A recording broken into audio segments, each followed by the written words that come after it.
I'm Greg Tepper. That's Greg Powers. And this is This Week in Cruton. It's This Week in Recruiting. Greg Powers of Next Level Athlete. That's so much easier to do when Follow y'all him are on both in the same Twitter spot. at GPowerScout. Follow Next Level Athlete on Twitter at Next Level D1. See his fine work at TexasFootball.com/recruiting. And of course, this is brought to you by our good chicken friends and our good sweet tea friends. Although I'm not a sweet tea guy, our good sweet tea friends at Chicken Express. Still don't get it. I but know. whatever. I'm Yeah, sorry. whatever. I'm not He's gonna, like, I've worked 10 years at Dave Campbell's. I'm not gonna lie. Texas football. I don't like sweet tea. I'm not going to lie to the people. I'm just not a sweet tea guy. It's too sweet for me. I just, All right. You like barbecue, so I guess you get a pass. I do. And you like Chicken Express. I like Chicken Express. I like Chicken Express. I like that gravy. Anyway, all right. It is a big day. Today is National Signing Day across the state of across the state of Texas, across the nation. I guess theoretically across the world. Like if you're like, because there's been an influx of guys from Europe coming in and Australian kickers can sign today and stuff like that. Australia does produce the best punters as well. Yes, they do. They've got it's like pro kick. There's some punting and kicking I think especially punting organization down there. I just think if you're Australian, your leg is stronger. That's science. It's like a kangaroo. Science. Kick your chest in. That's science. But before we start with This Week in Recruiting, I want to read you a tweet from a former colleague of ours here at Dave Campbell's Texas Football. Our good friend David Ubben, of course, now with The Athletic. He writes for Tennessee there. It's at David Ubben on Twitter. I want to try this on for size for him. He wrote, this is at 11:23 tweeted, "The early signing period put National Signing Day on the mat. The transfer portal may have delivered the death blow. This is the quietest signing day in the modern era of recruiting. Agree, disagree, notes on Mr. Ubben's take." Because it struck me, I was like, you know what? It does feel relatively ho-hum. The early signing period is definitely more relevant as it comes to like breaking recruiting news. I think what now you can kick back and do if you're a high school program in a state like Texas is celebrate the fact that your players are having an opportunity to sign, and you can concentrate more on that. And that's something that I've been big in my belief as I've looked back at 20-plus years of covering recruiting. One thing I feel like always gets lost on signing day as fans, either celebrate or agonize about whether they do or don't get a player, is that it's a celebration for everybody who's been involved with that player's process up to that point. They can have a ceremony. They can have that celebration with their family, their coaches, their friends, and have a chance to go to play college football and go to college. I think one fact that's lost is that a lot of these guys wouldn't be going to college if it wasn't for athletics. So these student athletes do have that opportunity, and this is a day that should be like Christmas in some regards to them. But it's definitely different from the day you used to wake up the first Wednesday in February and go, who are we going to get? You know? And this just doesn't happen anymore. The advancement of the internet and highlight films and all that stuff kind of changes the game, because that was the one day where all national media transcended into the recruiting world and reported on it. And now you get some of this throughout the whole course of the year. So it's watered down a bit from that standpoint as well. But I think you brought up an interesting point that I wonder if – so the National Signing Day is for the college football the emphasis is on the college football side. It's on who's A&M getting, who is UTEP getting, who is Texas State getting, right? Yep.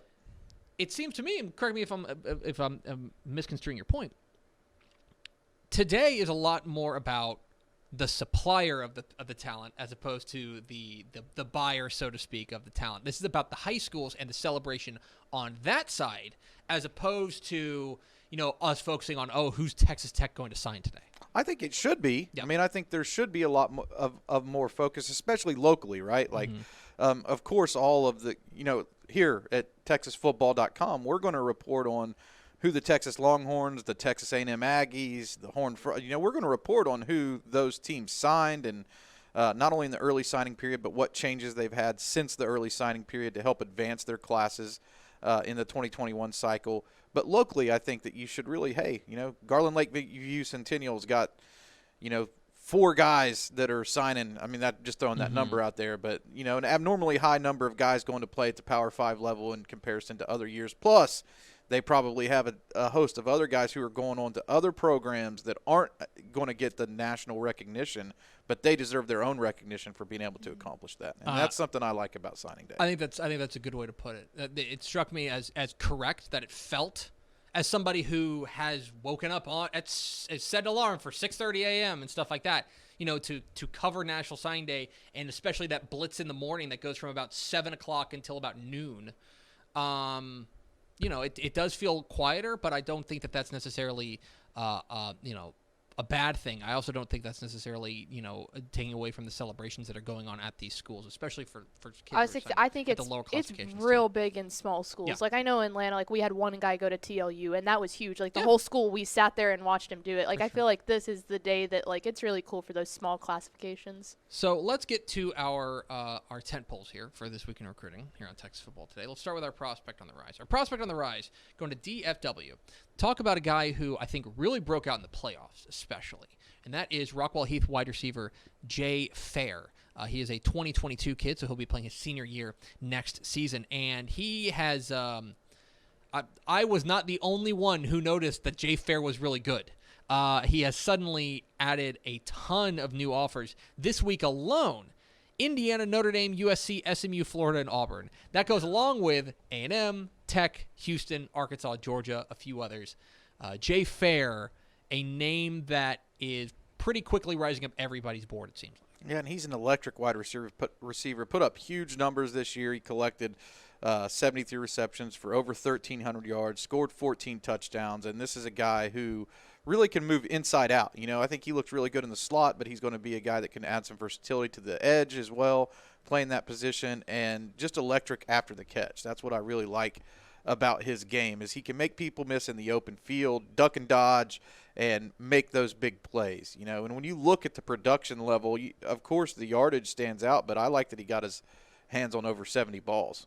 And that Rockwall-Heath offense is not an offense prior to this coaching staff that threw the football around a whole lot. But when you take into account that they have a great quarterback in Hoover, and now they have a great wide receiver with Jay Fair, this is an offense I think is going to be clicking on all cylinders heading into next season.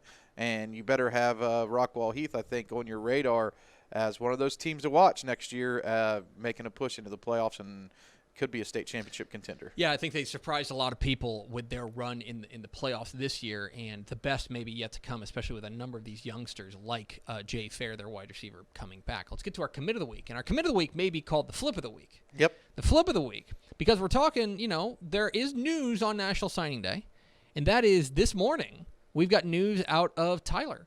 At Tyler Legacy 2021 tight end, Garfield Lawrence has switched his commitment. This is a tough blow for Kansas. They thought that his last name was Lawrence. They thought he was a lock, but instead he's flipped his commitment and signed with Houston this morning. We've talked a lot, both on the air and off the air, about Houston's recruiting class a little bit underwhelming in our regard. This feels like an important flip for them to maybe gain some momentum back on what their recruiting class is going to look like. And a little bit of a typo. DN Garfield Lawrence. That's my sorry. mistake. Sorry about that, Tep.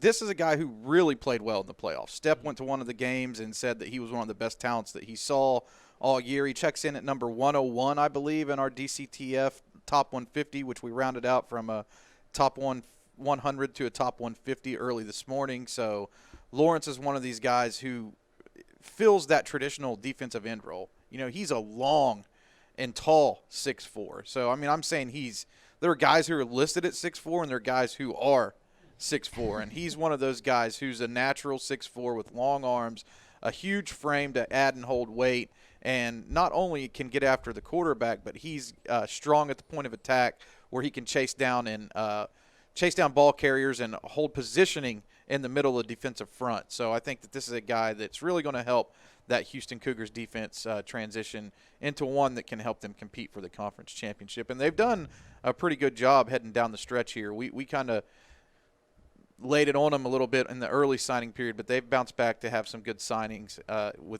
in this signing date and get some good key commitments in state heading down the stretch here. Yeah, that is a big-time flip there for Dana Holgorsen and the Houston Cougars as they get defensive end Garfield Lawrence to flip from, let's not overthink it. It's flipping from a Power 5 to a Group of 5. Mm-hmm. Now, I would.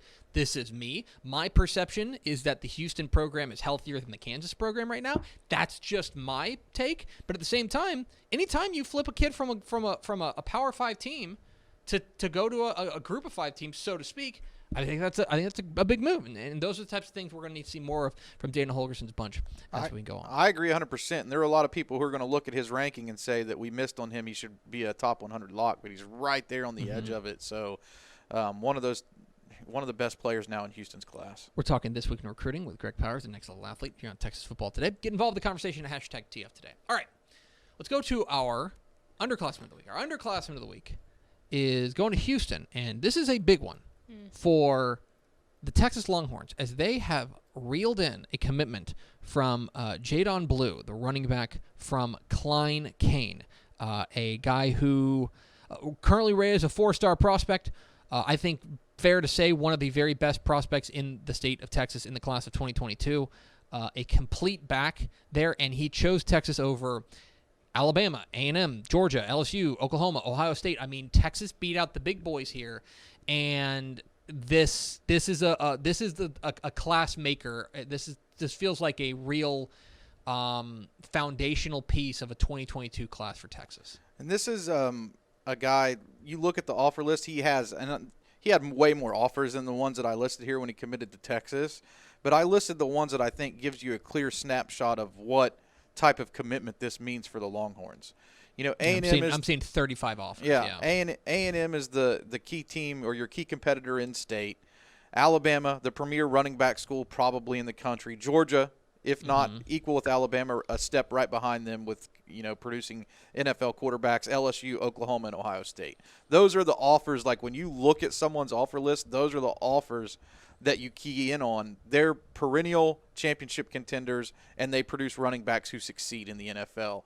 And this is just a huge commitment for Steve Sarkisian and his staff there, adding on to the back of Armani Winfield, who committed a couple weeks back. So they're starting to roll downhill a little bit in 2022 recruiting, signifying that, it's going to be a battle. Texas A&M has a great 2021 signing class in state. They're off to a fast start in 2022 as well. And as a fan of recruiting, I'm really excited to see now what this means.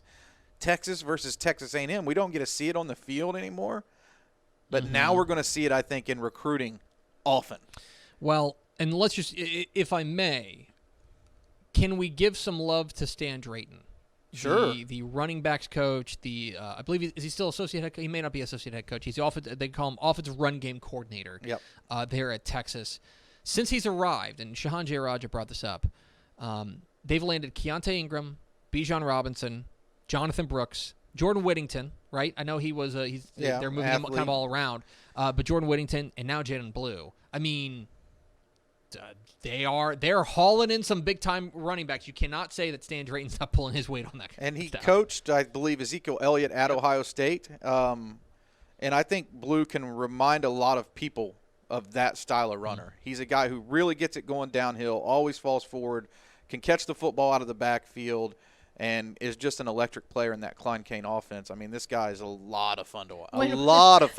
When we saw him at the Next Level Athlete Camp, we always have all the recruits write down their offers on a whiteboard, and he was one of those, like, I asked him to write it down. He goes, yes, ma'am, and he writing, and I was like, he's like, Jaydon, what are you doing? And he was like, well, you told me to write all of them. I was like, I'm sorry. I didn't know there were that many at the time. Could have just been like a bunch. Yeah. Big get for Texas. Swagger. Yeah. That's a word. Did you not have swagger? He did. He has like that swagger. He does, and he's got a great personality too. Like he'll be really outspoken at UT. I think it'll be a really good fit there. And let's run it all out with our recruit of the week. Our recruit of the week. Let's go down to Beaumont, where there's big news in the Golden Triangle. Beaumont Westbrook 2022 safety Bryce Anderson is back on the market. He was an LSU decommit. He was an LSU commit. He's now an LSU decommit. And now everybody's kind of jumping back in the pool, including getting some offers from out of state like USC, Utah, Duke, etc. That joins pretty much kind of everybody. This is a guy who's a 4-star prospect in Dave Campbell's Texas Football's recruiting rankings, a guy who is probably, it's fair to say, he's one of the best defensive backs in class 2022. Oh, easy to say that. I mean, he's one of the best athletes regardless of position. I want to say, I remember talking about him, and he was the underclassman of the week at some point last year, and I think we talked 62 sub-varsity touchdowns before he got called up to the varsity team as a freshman, and then, I mean, he's just been playing tremendous lights-out football there as well. I mean, plays quarterback, plays defensive back, moves around and does a bunch of different things. He's just electrifying. You know, he's one of those guys that you really – we know that defensive backfield is his calling at the next level, right? That's the spot that he's going to be playing, but as a quarterback as well, he's super fun to watch. And just one of those guys, I mean, you can't take your eyes off of him. When he steps on the field under the Friday night lights, he's a phenom. And he's going to be making some plays and have Westbrook there as a contender. I mean, they're always a contender, right? They're like one of the top teams, played in the state championship a couple years back. But he's going to have them right there where they need to be. He's the guy you can lean on to be that one guy who can transcend all the other guys on the field and make special things happen. And a hard hit now for 2 weeks in a row for LSU. Last week, B.J. Allen was our recruit of the week, and he was an LSU decommitment from the defensive secondary. And now you have Bryce Anderson also falling off their list, and there's a lot of Texas A&M smoke right now behind the recruitment of Bryce Anderson. A lot of people feel like that's where he's going to end up, and that's a conference rival for LSU. So it'll be interesting to see what happens or what the next steps are for Bryce Anderson. It's going to be very interesting. One of the most dynamic players in the state is back on the market here in the state of Texas, and always on the market. I guess I probably shouldn't say that. Mrs. Powers may not like that. He is not single, but I don't know. Give him a call. See what he says. It's Greg Powers, Next Level Athlete. Follow him on Twitter, GPowerScout. Follow Next Level Athlete on Twitter, Next Level D1. See his fine work at TexasFootball.com/recruiting.